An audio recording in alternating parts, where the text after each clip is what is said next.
สวัสดีครับผมพีทนะครับก็ยินดีต้อนรับท่านผู้ชมทุกท่านนะครับเข้าสู่กีตาร์ไทยอินทิวิชั่นแนลนะครับวันนี้ผมมีโอกาสพิเศษครับเราพาท่านผู้ชมนะครับมาพูดคุยกับเขาเรียกว่าเป็นกลจักรสำคัญนะครับของบริษัทกีตาร์ที่เรียกว่าเป็นเบอร์หนึ่งของโลกมาอย่างยาวนานนะครับวันนี้ผมมีโอกาสพาทุกคนมาพูดคุยกับคุณจัสติน โนเวลนะครับเป็น Vice President Product Development for Fender นะครับแล้วก็อีกท่านหนึ่งคือคุณพอล วอลเลอร์นะครับเป็น Masterbuilder ของ Fender นะครับเดี๋ยวเรามาคุยกันครับ Hello Justin Hello Paul Hi.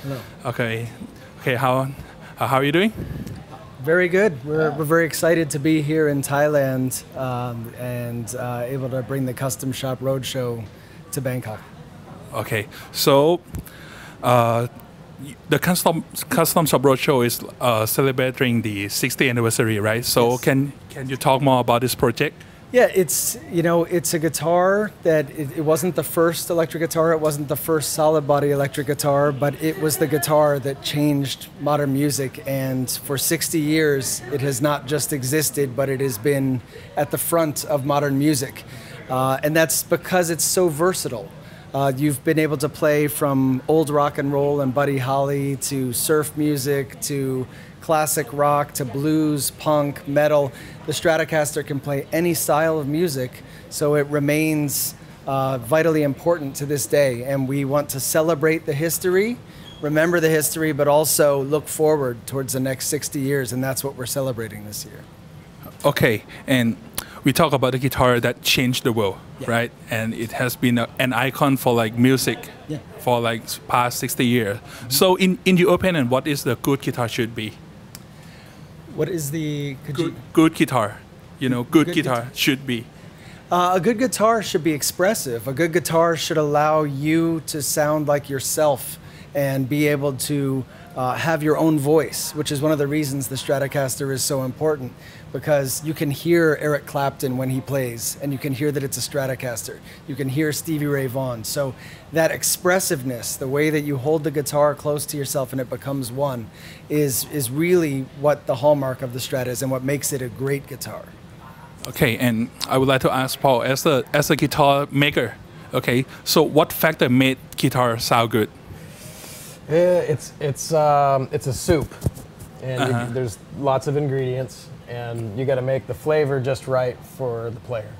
So one guy might like a big neck with big frets, another guy might want a skinny neck with little frets and a vintage radius. So it depends, and because it is a part of you and your expression, it has to be the right tool to use to make that happen.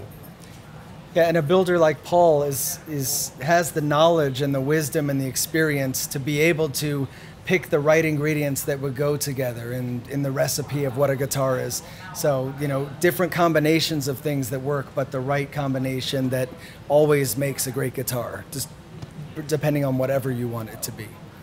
Okay, and for like Fender Custom Shop is like, a custom guitar, right? Mm-hmm. You can build a custom guitar, but what is your philosophy of making guitar?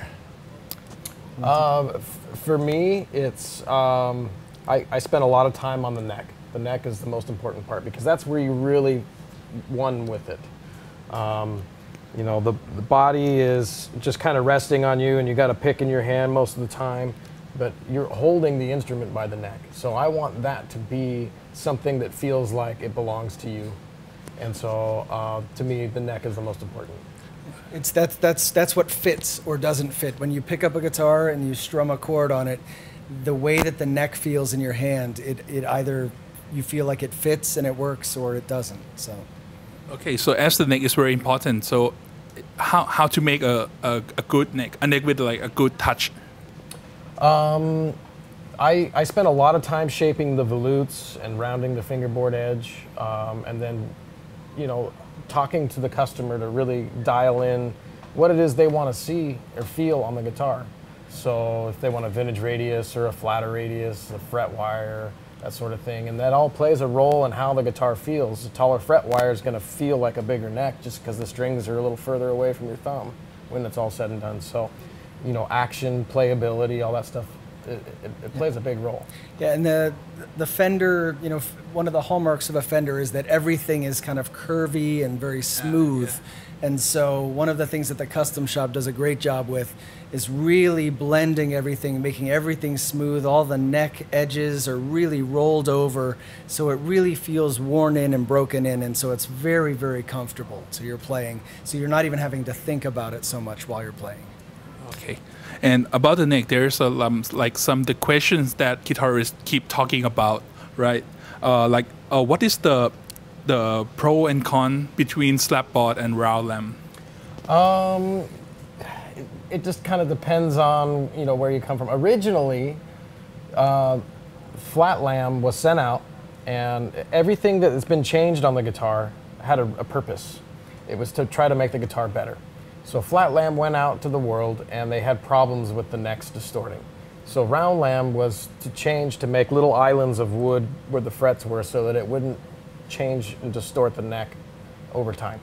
And so now with the materials that we have in our manufacturing process, we have high quality material, and we don't really see that issue with flat lamp anymore today. However, year specific, we are detailed in making sure that we put the slab board on the appropriate years and the round lamp accordingly as well. But for me, I like a slab, no nonsense, I like a slab rosewood board on a plain piece of maple. Sounds great, and it's tried and true, and you look at these old instruments, the vintage instruments, and you know, originally the neck was made to throw away and put a new one on, and yet they've lasted forever, and I'm okay with that. I'm okay with making another guitar that'll last forever. It's really a matter of choice. Some people prefer, I know people that prefer round lamp, I know people that prefer slabs. Slabs definitely have more mass to them, so if you want to go through multiple sets of frets over a lifetime, you probably have more wood to work with. But some claim that round lamp is a little bit between a maple neck and a slab rosewood neck, but it's all about personal preference. Okay, so and like when you receive the order for Masterbuild, what is your process? It starts as a piece of paper, and then from there I do wood selection, and that goes for the neck, the body, and then I will order whatever specific materials that may be required, maybe a special neck plate, custom tuners, pickups, whatever. And it's about a 3-month process with all the woodworking, going through the sanding process to get it prepped for paint, and then paint takes about a month from start to finish, from raw wood to a painted good with all the dry time and the application, depending on if it's relic or NOS or urethane. And then the final assembly can take up to a week, depending on what's going on, how difficult of an instrument it is to put together. So, you know, start to finish, about 3 months. Okay, and we talk about the wood, picking wood. So I'm sure that you have a pile of wood at the factory. Yes. So any tip or trick or how to choose the correct piece of wood for the guitar? Well, we've already kind of trained our vendors to make sure that they give us the best quality. They know that we're going to reject anything that doesn't meet our standards, which is very high. And so our wood selection that we have in the factory it's all really good. It just depends on if you want figure or quarter sawn or flat sawn, riff sawn. But we have a huge selection of all of it, including figured maple and ash and all kinds of other stuff. We carry a lot of exotic hardwood that most people don't know about, just for special projects, or if a customer orders it, we'll actually go around and just kind of put that stuff away. Yeah, we have a director that's in charge of wood, basically, and he goes out into the world and finds different you know, allocations of wood that we can buy. So when we hear that there's a really great opportunity with some wood, like recently we built guitars out of reclaimed pine that came from old barns that were, you know, recovered from the Midwest of America, and we kind of keep our ear to the ground for when there's cool wood to harvest, and then we use that as well. Okay, and there's also a topic about body wood that people keep talking about. So what is different between one-piece body and two-piece body? you know, a glue line, it can change it. Mostly what we see is weight, a weight difference from a one-piece to a two-piece. Now, if you put a blindfold on me, I don't know if I could tell you the difference between a one-piece and a two-piece if it's the same material. I can tell the difference between ash and alder. But if you were to give me a one-piece alder and a two-piece alder, I don't know that I could hear the glue line, honestly. So for me, it's for stability, I like a two-piece body. It keeps the wood stable so that it doesn't move around too much. A one-piece will tend to move more. We've taken vintage instruments and laid them down on steel templates and seen that the bodies do move over time. It's wood, it's organic, it's going to do that. Especially with a lacquer finish, and it's able to breathe the environment around it. So I prefer a two-piece body. And that, not so much tonally, but for stability and beauty. Especially if you go into a trans color where you can actually see the body wood, it looks better. Match the grains. Yeah. Okay, and some of like Fender, there are some two-piece is like center joint, but some is off center. So are there any reason behind? That's one of those vintage correct things. You know, the wood mills would supply them with different yield of material, and they would just glue together enough to make a body just so that they could get the most out of the material. And so a lot of the vintage instruments you'll see with an offset seam, because they would take a big chunk of wood and then put just enough wood on it to make the body. And there's no rhyme or reason other than that. We do that in the custom shop just to be true to the vintage roots and say we'll do that because that was what was done, and to make it look aesthetically appropriate for the year.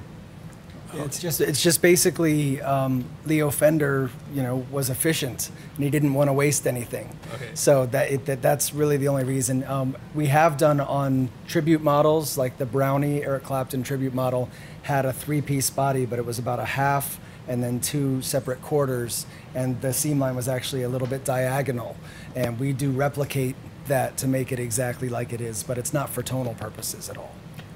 Every no-caster that comes out of the custom shop has that diagonal offset seam, and that's just how we do it.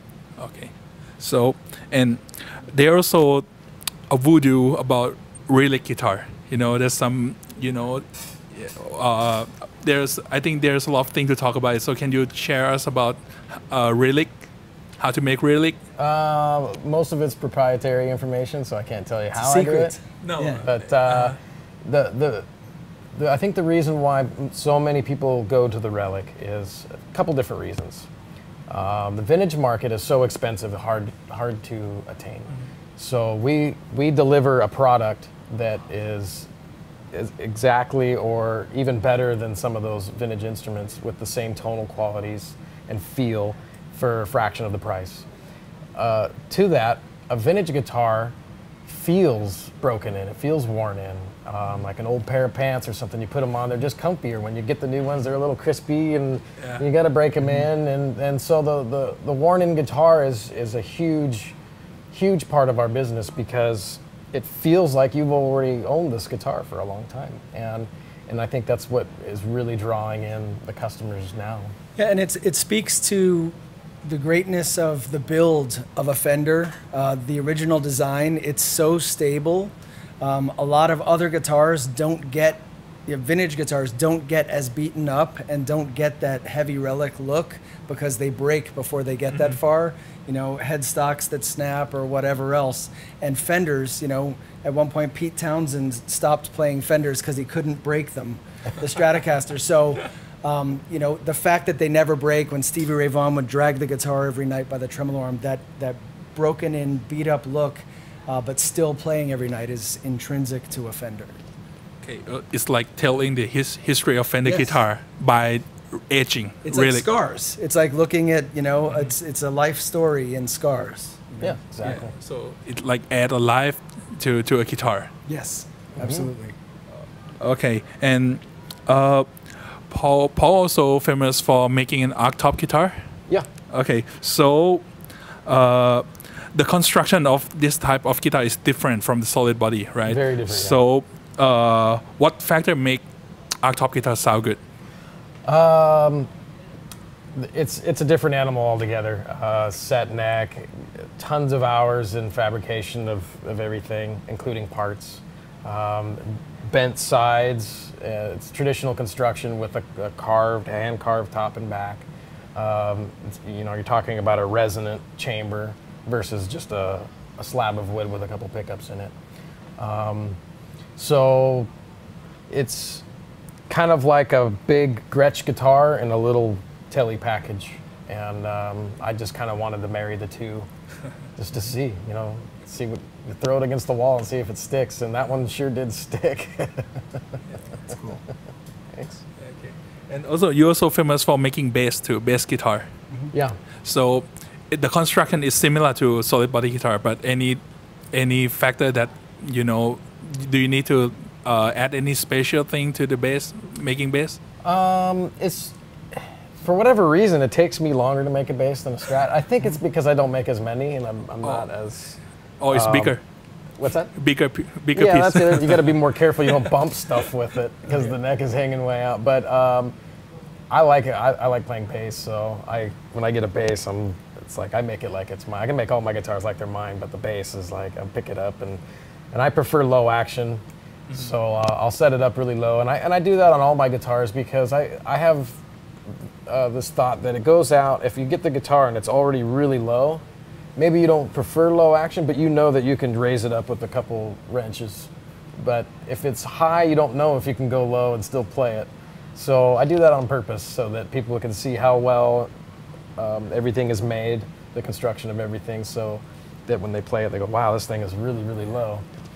Yeah, and Fender is the father of the electric bass, so it's great having guys like Jason Smith and Paul Waller who are bass players who are in the custom shop devoting a lot of energy towards the bass because it is one of the cornerstones of what we're all about. Yeah, and like the Strat, the P and the J are the most copied bass on the planet. So we're proud of that. We're flattered by it.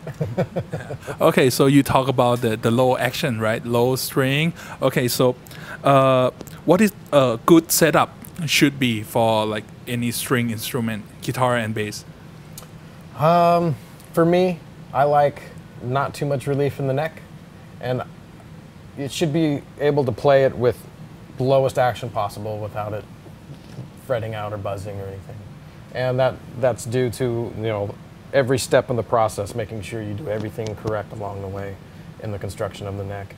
So I take great pride in being able to do that and offer that to the customer. And like I said, if they don't want it low, they can just turn the wrench and bring it up and play it however they like it. But for those who like low action, it doesn't really get any better than this. Yeah, and as a custom shop, every setup is custom to what the customer wants, and again, it's preference. We've had, of our artists, Jim Root from the band Slipknot, if you place a thin pick between the string and the fret, this thin pick needs to stay. And it needs to be that low for it to work for him. But then Jay Mascis from Dinosaur Jr. has his action probably about a centimeter off the fretboard, which is almost unplayable.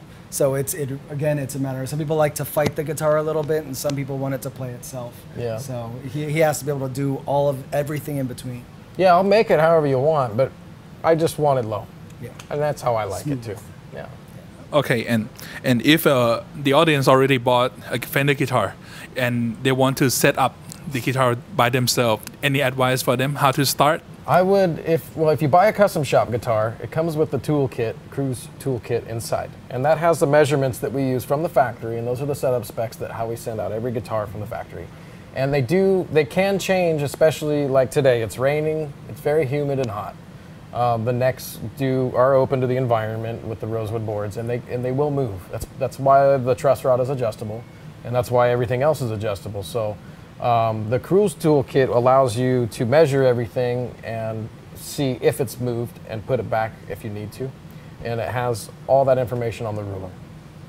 If you don't have a Cruise toolkit, there's plenty of information available on our websites about how to do setups. We have videos, tutorials on how to do that stuff, and that includes the Strat tremolo and just basic setup information.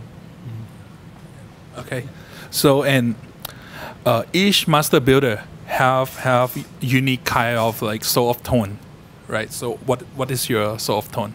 I don't know. That's a tough one. What's your inspiration?